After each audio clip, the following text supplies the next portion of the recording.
So the About Me and Summary area is where you can provide some more information about who you are. So it's a statement that can express your mission, your motivation, and skills to people who view your profile.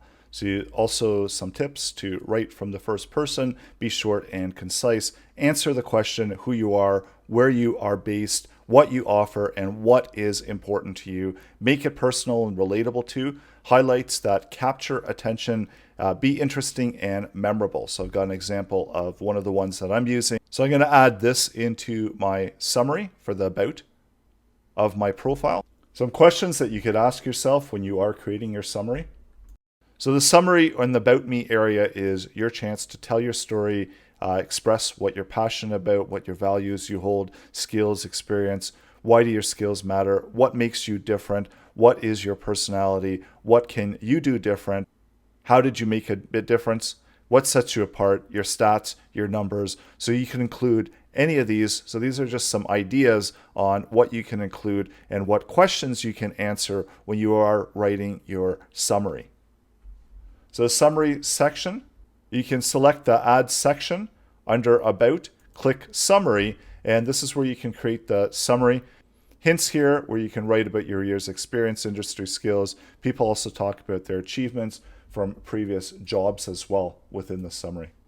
So whatever you want to highlight and capture others' attention, you have up to 2,600 characters to fill in your summary.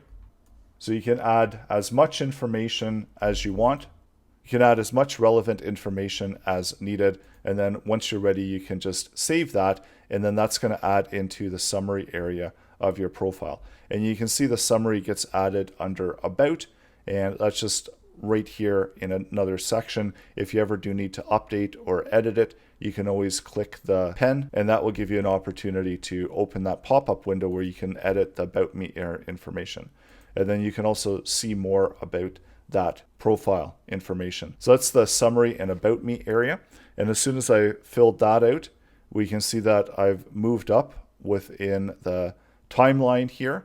So there are a few other things that I'm still missing, such as the education and skills in order to complete my basic profile. So those are coming up in the next lesson. So go ahead and create a summary, answer some of these questions that we've presented earlier in this lesson in order to write the summary and the About Me information for your LinkedIn profile.